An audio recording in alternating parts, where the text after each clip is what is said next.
پیچھے ہم نے جو اس چیپٹر کے اندر پڑھا تھا لاسٹ کلاس میں، وہ ہم نے پڑھا تھا اہم عہدیدار، اور میں امید کرتی ہوں کہ آپ لوگوں نے جو ہے اس کو لیکچر کو سنا ہوگا، اس کو یاد کیا ہوگا۔ اس کے اندر آپ نے پڑھا تھا صدر پاکستان، وزیر اعظم، وفاقی کابینہ، وفاقی وزیر، وزیر مملکت، secretary, additional secretary, joint secretary, deputy secretary, section officer. اچھا، آج ہم نے پڑھنا ہے سپریم کورٹ کے بارے میں، ٹھیک ہے۔ سپریم کورٹ جو ہے وہ کیا ہے؟ تو وفاق کی جو سب سے بڑی عدالت ہے وہ سپریم کورٹ ہے، جس کا صدر دفتر اسلام آباد میں ہے۔ اس کی برانچیں لاہور، کراچی، کوئٹہ اور پشاور میں بھی ہیں۔ سپریم کورٹ چیف جسٹس اور دیگر ججوں پر مشتمل ہوتی ہے۔ چیف جسٹس کا انتخاب صدر پاکستان کرتا ہے، جبکہ دوسرے ججوں کا تقرر جوڈیشل کونسل اور پارلیمانی کمیٹی کی سفارشات پر صدر پاکستان کرتا ہے، جو 65 سال کی عمر تک اپنے عہدے پر برقرار رہتے ہیں۔ سپریم کورٹ کے اختیارات۔ بنیادی سماعت کا اختیار۔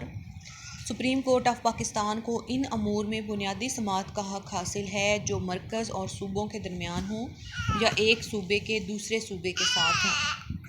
سب سے پہلے جو ہے فار ایگزامپل وفاق اور صوبوں کے درمیان اگر کوئی مسئلہ ہے تو اس کی بنیادی سماعت اس نے کرنی ہوتی ہے، یا پر ایک سے زیادہ صوبوں کے آپس میں کوئی تنازعات ہوں تو اس کو سننا ہوتا ہے۔ اپیلوں کی سماعت کا اختیار۔ تمام ہائی کورٹوں کے فیصلوں کے خلاف اپیلیں سننے کا اختیار سپریم کورٹ کو ہوتا ہے۔ مشاورتی اختیارات۔ قومی اہمیت کے کسی مسئلے پر صدر پاکستان سپریم کورٹ سے مشورہ طلب کر سکتا ہے۔ مشورہ دینے کی صورت میں صدر اس کا پابند نہیں ہوتا۔ نگرانی کا اختیار۔ سپریم کورٹ کو تمام ہائی کورٹوں کی نگرانی کا اختیار حاصل ہوتا ہے۔ سپریم کورٹ کا چیف جسٹس تمام ہائی کورٹوں کے چیف جسٹس کے تقرر کے لیے صدر کو مشورہ دیتا ہے، جو اس پر لازم ہوتا ہے۔ تو مطلب جو اس کا سپریم کورٹ کے چیف جسٹس ہوتے ہیں، وہ جتنی بھی ہائی کورٹیں ہیں، for example Lahore high court ہے، اسلام آباد ہائی کورٹ ہے، ہاں ٹھیک ہے، تو ان کی جو ہے نا چیف جسٹس کے لیے صدر کو مشورہ دیتا ہے، ٹھیک ہے۔ آگے ہے صوبائی حکومت کی تنظیم۔ صوبائی حکومت کی تنظیم اور اس کا طریقہ کار وفاقی حکومت سے ملتا جلتا ہے۔ صوبائی سطح پر صوبائی سیکریٹریٹ، منسلکہ دفاتر، ماتحت دفاتر، دیگر خود مختار، نیم خود مختار ادارے موجود ہیں۔ ان کے کام کرنے کا طریقہ کار تقریباً وفاقی حکومت جیسا ہے۔ صوبائی حکومتوں کو تعلیم، صحت، زراعت، صنعت، صوبائی ٹیکس، ذرائع آمد و رفت اور دیگر بہت سے محکموں پر اختیارات حاصل ہوتے ہیں۔ صوبائی حکومت کی تنظیم کی تفصیل حسب ذیل ہے۔ نمبر 1، صوبائی گورنر۔ گورنر صوبائی حکومت کا سربراہ ہوتا ہے، جس کو صدر نامزد کرتا ہے۔ جب تک صدر چاہے گورنر اپنے عہدے پر برقرار رہ سکتا ہے۔ گورنر صوبائی اسمبلی کا اجلاس طلب کر سکتا ہے، اسے خطاب کر سکتا ہے اور وزیر اعلیٰ کے مشورے پر توڑ سکتا ہے۔ گورنر وزیر اعلیٰ کے مشورے پر تمام نظم و نسق چلاتا ہے، حالات کے فوری تقاضے کے پیش نظر آرڈیننس جاری کر سکتا ہے۔ وزیر اعلیٰ۔ صوبے کی انتظامیہ کا سربراہ وزیر اعلیٰ ہوتا ہے، جس کا انتخاب متعلقہ صوبائی اسمبلی 5 سال کے لیے کرتی ہے۔ یہ صوبے کی انتظامیہ کا سیاسی سربراہ ہوتا ہے اور اس کا معاون چیف سیکرٹری ہوتا ہے۔ وزیر اعلیٰ چیف سیکرٹری کے ذریعے صوبے کی انتظامیہ کو کنٹرول کرتا ہے اور اس کی کارکردگی کو بہتر بناتا ہے۔ وہ اپنی کابینہ کا بھی سربراہ ہوتا ہے، جس کی تشکیل اپنی مرضی سے کرتا ہے۔ صوبے کے امن و امان کا ذمہ دار ہوتا ہے۔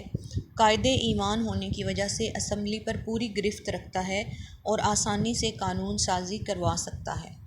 کابینہ۔ ہر صوبے میں صوبائی کابینہ ہوتی ہے، جس کے ارکان کا انتخاب وزیر اعلیٰ کی مرضی کے مطابق ہوتا ہے۔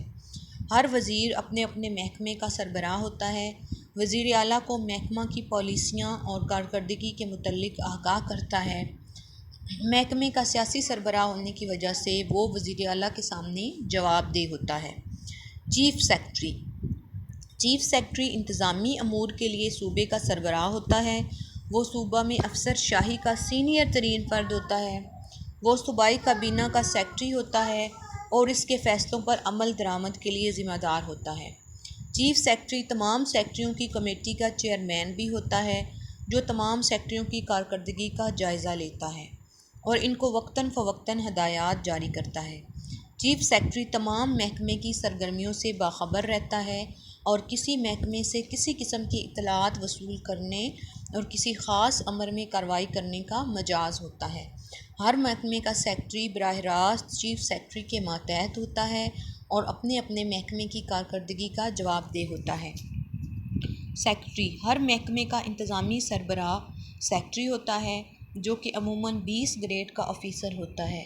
سیکرٹری اپنے محکمے کے وزیر کے معاون خاص کے طور پر کام کرتا ہے، اس کو پالیسی بنانے کے لیے مشورہ دیتا ہے اور اس کو محکمے کی کارکردگی کے متعلق اطلاعات فراہم کرتا ہے۔